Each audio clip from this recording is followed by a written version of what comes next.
Good morning. Today's the day we're going to fire harden my poison, my Black Locust speedboat that I'm going to, thinner limbs, and we're going to cook it today. It was 20 degrees this morning. It's now 40 degrees, and we're going to let the coals catch, and we're going to start the fire hardening process. Okay, for everybody that's been watching my fire hardening videos, that waterproof clock, I finally unscrewed the back, and it's the correct time. So our start time is going to be 11:15. Even though time don't matter, we're going to try and brown the back of the bow. And I'm not sure how the locust is going to work out, but we're going to make sure that it cooks for a couple of hours. We're going to try and see if we can get it to brown. All right, two important things that you need for this fire hardening process are these big heavy gloves, okay, just so you can move it up and down. And in case it slips, you can grab it and you don't have to ruin the stave. You got it, you don't burn your hands. And the other important thing is a stick. It's a stick to knock the ashes off, to level the coals, to adjust everything. Okay, so that's it, 11:15 actual time, start time today. So I don't know anybody who fire hardened Black Locust. I know people have heat treated it. I know people put it on coals a little bit, but we're going to let this cook like I would cook a piece of hickory for at least 2 hours, trying to go get it a brown color. And even if for some weird reason we don't get that color, we know that like 2.5 hours, it's going to be the molecular structure of what would be a hickory wood would change and become fire hardened. And we're going to go by that rule for this. So it's still going a little bit more, and we're going to check the temperature in a couple of minutes. I've got some coals catching. The moisture content in the raw log, the raw stave yesterday, like 10-11%. So then I brought it in the house. This one was heat treated, and it was between 6 and 8. And this morning it's kind of like an average of 6. The only thing that held a lot of moisture, because I didn't heat treat it, was the center riser, and the center riser was between 9 and 10 last night. And it was 9 or 8 or 9 this morning. I don't remember, but I think it was like 8 or 9 or 8 point something. It was close to 9. And this we got coals under, but the coals are lower, and then we have the coals tapering up, trying to conform with the shape of the wood. That's where that stick comes in handy. Once you get these coals really caught, and then how we test the heat range. Once these coals are caught, I've got to give them a few more minutes to be totally caught because I added some. Is Keith Shannon came up with this. I don't know how he did it, but I tried all kinds of things. You can't measure the coals to the wood because things like now it's 40 degrees. It was 20 degrees this morning. That'll change the distance of the amount of heat that's getting in the wood. But what he came up with, and I came out even tried thermometers, but you can't tell because the thermometers go right up in temperature. They keep going, They'll go to the temperature of the coals, So this is this test that he came up with it, and it really works. How he did it, I don't know, but it works. You put your hand underneath the coals, and you go 1, 2, 3. Well, that's about right. I put my palm underneath the limb, and I can't hold it. I hold it up until that 3 count. Now, everybody's hands are a little different. All right, I had some people over that they can maybe count the 4 count, to where I only count the 3 count, but it's close. It's going to be really close. 1, 2, 3. 1, 2, 3. 1, 2, 3. 1, 2, 3. 1, 2, 3. 1, 2, 3. Okay, and there's 1 or 2 spots that are a little. I pull my hand out a little faster, and you just, because I have a foil underneath. I have foil built up here. If you look at my other fire hardening videos, you can see it more clear. But there's a layer of tin foil covering this, and then I build up tin foil on an angle like this, so I can lay the coals on top and not have to fill the coals that high, okay? And then in the middle, it has 2 layers of foil, the first initial coating and the second one crumbled up. And the whole deal with that is that because we have that crumbled layer underneath, it allows air to get through and it don't suffocate the coals. And every once in a while, you'll have to knock off some ashes and maybe add some coals on this fire hardening journey. But the stick isn't important. Remember I told you the gloves and the stick are important? So let's trigger one.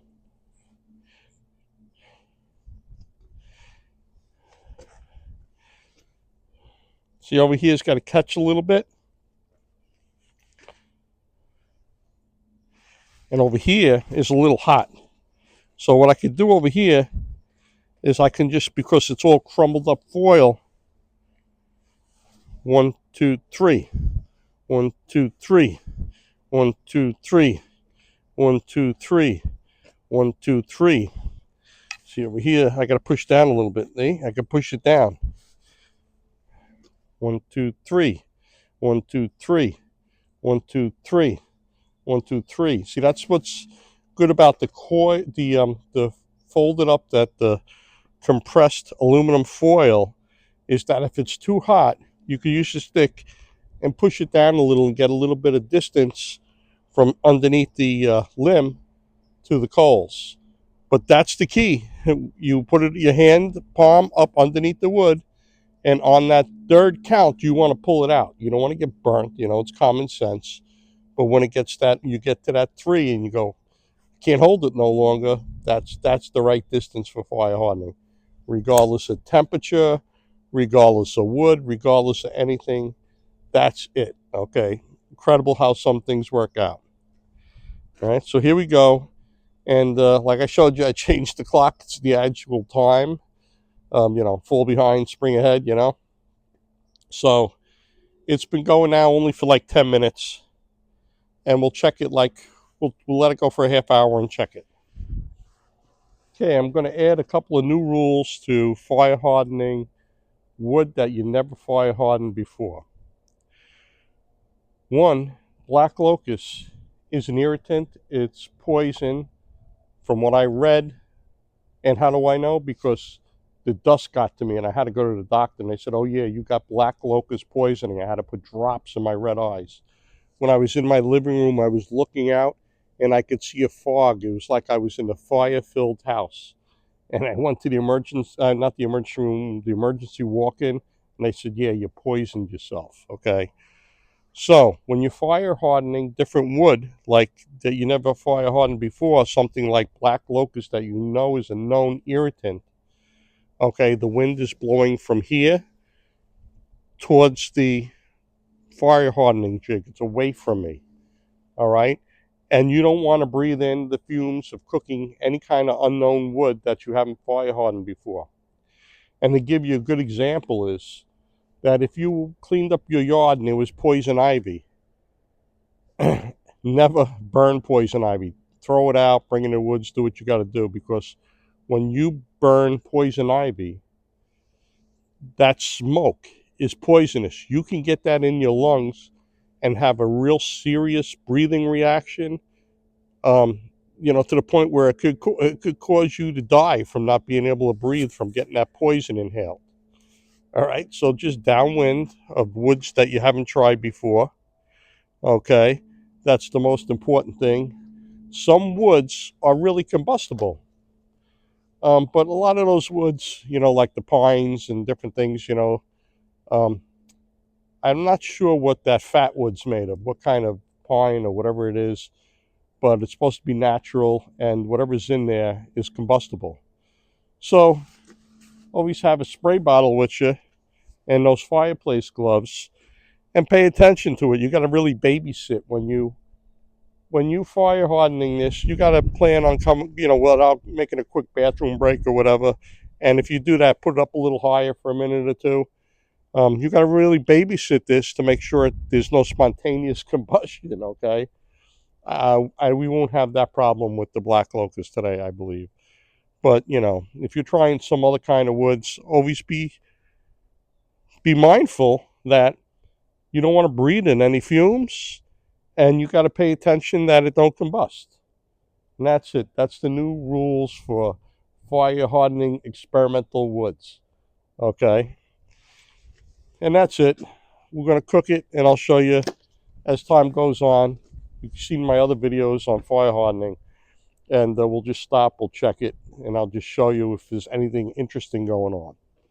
It's been about 40 minutes, so we're going to just knock off some ashes. Okay, that's what we got the stick for.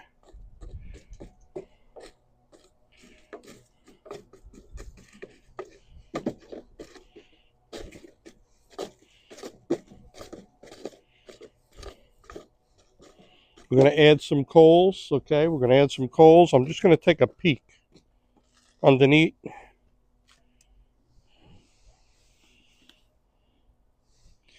We're starting to get a real little color, very little color. And what I'm going to do is add some more coals, and we'll check in another half hour. Okay, Chris Bartik came over. He's the one who supplied this from his property. All right, this poisonous wood here. And I think it's going to make a really great bow. And he's also got a pristine stave in his truck, a hickory from his property that later on we're going to shape. Yeah. And we're going to use a little thin limb speed design on it. And we're going to put it on this jig. So we have to wait till we get done cooking this Black Locust. And you see the wind change. You see how it's blowing towards me? Remember I told you earlier that now it just shifted back. When you have to pay attention when you're cooking the wood, that especially if it's poisonous or an irritant, it's like if you burn poison ivy, right? You can do damage to your lungs. So you got to be mindful of that when you got new wood you're cooking. But we shaped it, put new coals on, and we're going to let it go, and we'll check the heat one more time. So what do you think? You got anything you want to say, Chris? No. Good luck. I hope this is our first Black Locust bow, really, right? Yeah. The other one I had some problems with. I had allergic reaction, and I made beautiful looking bow blanks, but they were all that white sapwood. And guys told me, "Oh, that's all sapwood. You can't use that. That's it's got to be the hardwood." So I trimmed off all the sapwood. There is no sapwood. It's pure wood on this Black Locust. So we got to see what happens. Okay, time isn't important. It's 12:15.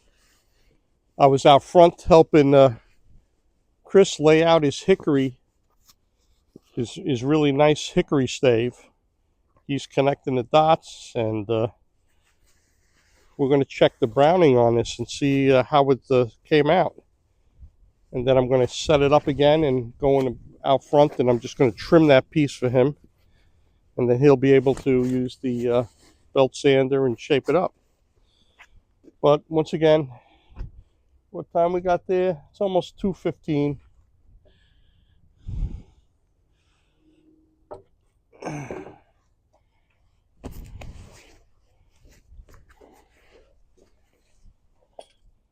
Let me get the camera and we'll show you together what it looks like. And then I'm going to knock off ashes and put coals on, and we're going to do it again. Okay, starting from the center of the riser, working our way to the outer limb. Okay, we have a little color going on. Back to the center, to my left again. Okay, we got more color going on to the ends. Okay. Okay, we got this stick here. Well, now look, you see we're knocking off the ashes.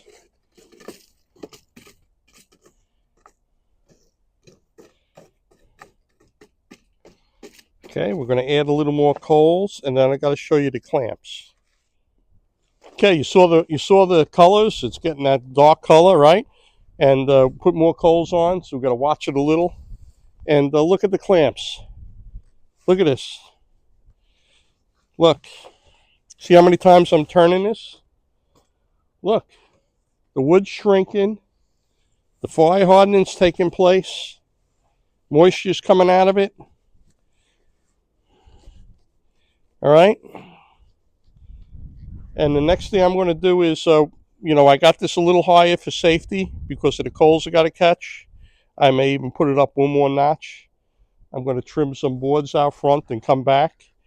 And then I'll put it to the correct height. And what I'm going to do is I'm going to move these clamps because underneath the black spots are white. And I'm going to move the clamps, and then I'm going to let it cook. Like I said, time isn't important. We're going to let it cook for another hour, but it's almost at that point, and the coals are only going to get hotter. So I'm going to raise it up just one more little notch for safety, and then when I come back, I'll check it, and we'll be good. It's going to be safe. I'm going to go cut that stave, and then we'll be back, and I'm going to move all the clamps. So we're doing good, right? Looking good. And what Chris pointed out too was, sorry, it's cold out. Is there's some checking on the end of that riser. And the thing I should have did was, when you put any kind of wood on this backset jig, I got it to bend. I was more interested in getting this wood to bend and all. When you're all done, take that heat gun and go back and forth on that riser. Because what it does is preparation for fire hardening. That heat gun will remove some of that moisture. And the moisture content might have been a little high, and that's why we have a little bit of checking in the ends and the fade outs that I get colored. But I never really had a problem, because once I tiller this, okay, I got to take off material, and I bumped this fade out against the belt sander a couple times. You know, as I'm going, if I'm doing 10 strokes, removing 10 strokes, I'll bump it 10 times, and I'll bump the other side 10 times. And usually those little distress cracks will disappear, because the riser, look at the size of the riser in my hand. It's bigger than I need. All right, that's it. The angle of those checks to the back of the bow, I don't think there would be an issue anyway. Oh, they won't be an issue. It's more of a visual thing. It's not. It has nothing to do with the integrity of the wood. It's just a visual appearance that it'll look nicer if we could eliminate them. That's all it is. But look, there's no cracks going across or anything. It's all good. So we're doing good. Let's go work on that beautiful stave you got, and then I'll come back. Okay, here we are with Chris Bartik, and this is his stave from his property. This is a shagbark hickory stave cut back more than a year ago, last August, and been drying since then. Nice, beautiful piece of wood. We just marked it out. I'm going to try to get some speed out of it, make some speed tip design type of layout. And now we're going to cut it out on the bandsaw and thin the limbs down to probably about a half an inch or so, and then get ready to put on the back section.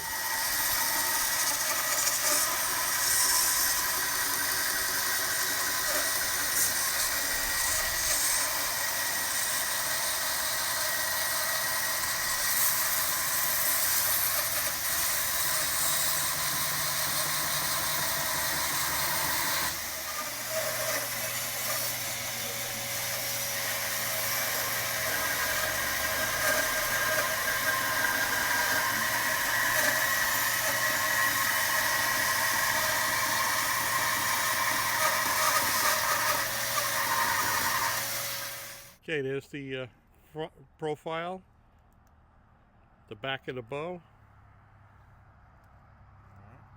Okay, and now we're going to do the side profile. And I'm going to check the wood I'm fire hardening in the back, and we're going to come back and trim it.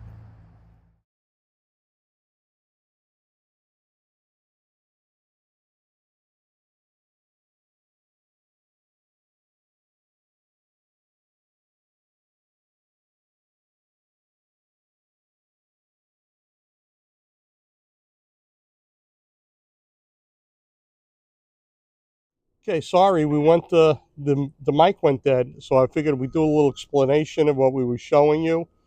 What we have there is kind of a speed bow design that we're going to do. It's 1/2 inch on the end, tape is 8 inches down to 3/8 or so, and then from that 3/8 mark down midway, it's 1.25 inches and then 1.5 inches wide at the fade outs. And what we did was we laid it out, and I trimmed it on the bandsaw. You see me trimming it on the bandsaw. Just figure I'd give you an explanation of the video that you're seeing. And then what we did was Chris took that tool out he's got in his hand there, and that's a pretty cool tool that we got that on eBay, and you just set the depth and you roll it along the back of the bow like that, and it'll mark your bow where you want to cut it out. Okay, so we did that, trimmed it on the bandsaw, and look how nice it is now. Because while I left, while I was in the back fire hardening my poison, the Black Locust bow, um, he was using the belt sander and taking it down nice and smooth and along the lines, and it's beautiful. Give him a quick look at it, Chris. Really nice tape to it. It's a beautiful. This is a clean piece of wood. This is beautiful to begin with. Look at the slide profile.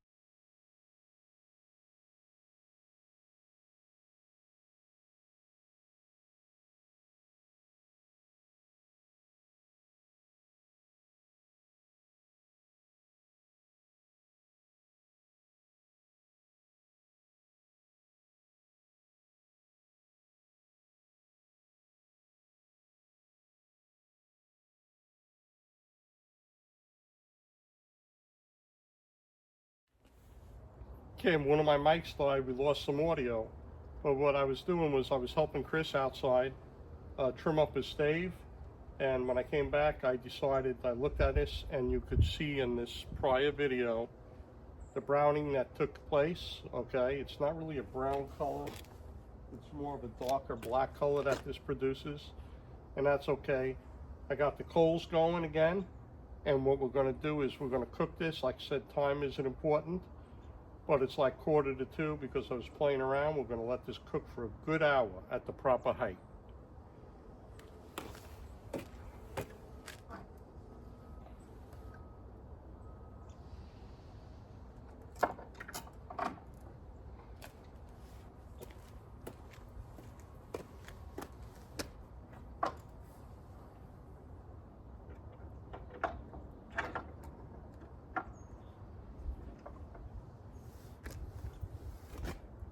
Okay, 1, 2, 3, 1, 2, 3, 1, 2, 3, 1, 2, 3, 1, 2, 3, 1, 2, 3. Okay, we got a good height. I'm just going to take the stick and even out some of the coals. And then, like I said, this is going to cook for at least a nice hour. And I moved the clamps. What you didn't see in the video was, because I couldn't, the mic died, is that I moved the clamps. So where there would be a white spot or a spot that hasn't been, the color change, I moved it. So see you in another half hour or so. Okay, what I want to talk about on the bandsaw is that when I lay it out on the bandsaw, okay, and you're trimming, a slight turn either way, and you can make this a kitty bow. So when you're cutting, I try to have the back of the bow parallel with the table. If anything, I'd rather have it torqued up when I'm pulling it through, and that will leave the bottom side a little thicker. I'd rather cut it through and have it a little thicker than go, oops, this way, and when you look over here, there's nothing left, all right? So if you're going to use a draw knife, that's the safest way. Whatever you're going to use, sandpaper, whatever you're going to use to take it down, when you're using these power tools, you could destroy the bow and just a little twitch of your hand, okay? So once again, when I go, I try to keep it parallel with the table. If there's a twist in the wood, I'd rather go this way. I'd rather go where it's leaning into the blade and have a little thicker on the bottom, okay, than have it thinner on the bottom, because that belt sander really works miracles. It takes down a material and works nice. Anything you want to add, Chris? Yeah, that's it pretty much. Now we're going to next thing is put it on the jig, heat it up to bend it onto the jig, Right. clamp it onto the jig, and then at some point we'll fire harden it. Yep. So we got about an hour to chill out because I'm finishing up that Black Locust bow. I got it cooking, and we'll come back with the jig, and we're going to put this on that jig. Sound good? Yep. All right. Okay. So like I said, time isn't that important. It's more of the color and getting the whole thing fire hardened. And I let this go for another half hour. And what I'm actually going to do is add more coals, and we're going to cook it a little longer because of the cold temperatures. It's getting really cold out, okay? So I'm going to stop it here and I'm going to show you the color. From the riser all the way out to the right, to the ends, you can see the color change. Okay. From the riser to the left, you can see the color. Okay. Maybe a little more on the ends. I'm just going to stir them up a little bit, the ashes, and put it down, and we're going to cook it a little more. This Black Locust bow, between me going back and forth, had a solid 3 hours of fire hardening. Solid 3 hours of fire hardening. And unlike hickory that turns brown, for some reason when this bow wood cooks, it turns like a black. And it's okay. You know, there's always, whenever you fire harden these bows, there's always a lot of material you have to take off to tiller it. And I'm going to show you what it looks like. We're going to put it over on the table, and I'll show you what it looks like. It's cooked. Well done.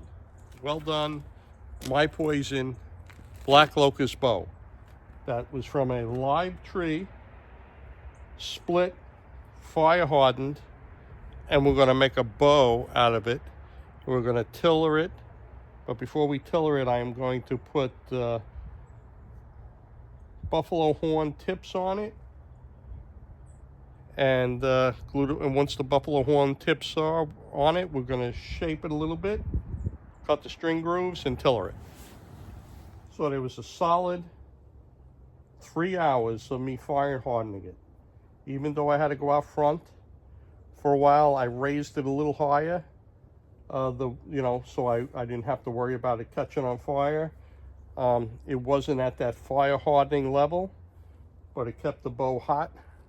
So maybe, I would say a solid 3 hours it got of me having the correct temperature and heat treating that, in spite of me going back and forth, shaping and cutting Chris's hickory stave that he's got. And that stave will be part of another video. We're going to put it on this backset jig probably tomorrow. Okay. So they say Black Locust is a wood that they normally don't fire harden. And the reason why I'm doing this is it was a raw wood. And the goal is to be able to take woods like this, fire harden them, and use them right away. So surprisingly, after 3 hours, I would say, and it's been on there longer, but 3 hours of solid fire hardening, there was some springback.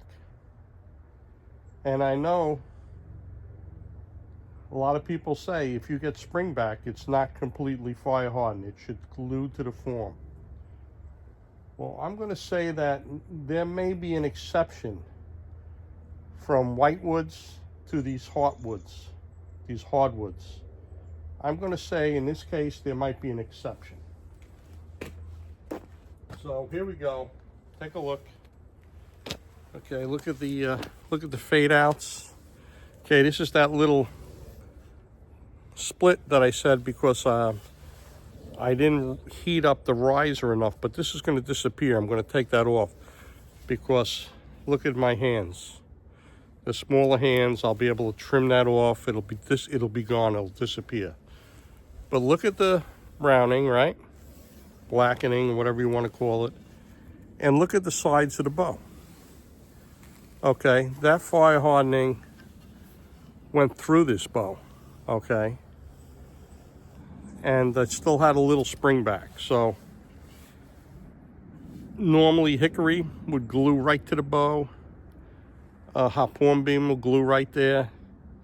Maybe I had a little spring back on the hop hornbeam and I cooked a little longer and it took the shape better. But this is a hardwood. And this Black Locust, I believe, is totally fire hardened. And we had a little spring back and I think it's okay. So what's next for this? We're going to get that wet rag because this is zero moisture, absolutely zero moisture throughout this bow. And we're going to get that wet rag like you see me at the end of the videos, and we're going to drench it, soak it down a couple times throughout the night. We're going to try and get some moisture back in this. And then eventually what I'm going to do is within the next day or two, I'm going to put, I have some buffalo tips, buffalo horn. I'm going to put some buffalo horn tips on this. I'm going to clamp them up. People use tight bomb, but I happen to have the AE40, and I don't mind waiting the extra day or two, especially with the buffalo horn. You know, I want to make sure it adheres and it ain't coming off. So that's what we're going to do. That's the plan. I'm going to shape them, put them on, clamp them, you know, when they're nice and shaped, and let them dry for 2 days with the AE40. Once that's done, we're going to put string grooves in, and the next video will be tillering, okay? It'll be tillering and shooting it, and I think I'm going to have a really nice bow. And again, check out the limb design. Right, we got some narrow limbs. It gets a little wider, okay? And when you tiller a bow, it don't matter the width of the bow, the limbs really so much. When you tiller it and you use that yardstick, the limb thickness or narrowness of the wood will bend at maybe differently, but when you use a yardstick, you're going to take off material so it all comes together and bends evenly. Okay, regardless of the width, it'll bend as one if you start taking off, you know, spots that are a little higher. Okay, and you want that perfect bend. And you'll see that in my tillering video, okay, that's coming up. Okay, just to show you again, there is zero moisture. Zero. There's nothing in this. It's all the moisture is out of it. And when these read zero, my particular one, when it's zero, it's 5%. It's less than, it's 4% or less. All right, so there's less than 4% moisture in this. And what we got here, okay, is I got a cloth, like a face cloth. You see the regular cloth? Okay. You see how wet this is? Look. Look, I'm letting the water go in here, and I'm putting back moisture, and it's almost freezing, so I can't leave this out with water on it, but I will let this water soak in here, and I'll come back. I'm going to do it about 3 more times. And then maybe during the night I'll even bring it out and wet it. I have a cardboard, big sheet of cardboard on the table inside, where it's okay if it's a little damp, it'll go on that cardboard in the dining room table. Okay, well look, see?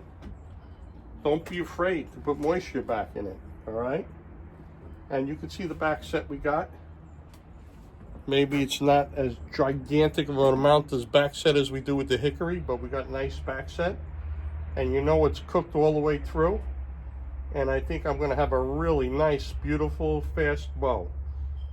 You know, that's a harder wood to begin with, that Black Locust. All right, a lot of guys make beautiful bows out of Black Locust, but the only thing I'm going to tell you is just be careful of the dust, the bark, the sapwood, because it's poisonous. It's an irritant. All right, just wanted to add that on the video. Next will be, like I said, we're going to have the buffalo tips on it. We're going to cut string grooves in it, and we're going to tiller it, and then we're going to shoot it. Well, I guess I'm going to have to bring the bow in. It's got snow on it.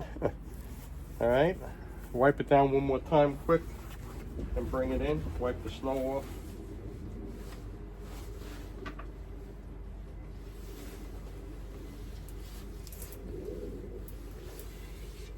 Okay, told you it was cold out. Snowing. These are going to be the tips. I'm figuring I'll show you the tips. I've been working on them in the garage. Look, see the tips? These are buffalo horn tips. And I'll show you what they're going to look like. They're going to look like that. They're going to look pretty nice, right? Pretty nice buffalo horn tips. All right. Like I said, that's the end of this video. Just how to show you the snow. and my buffalo tips.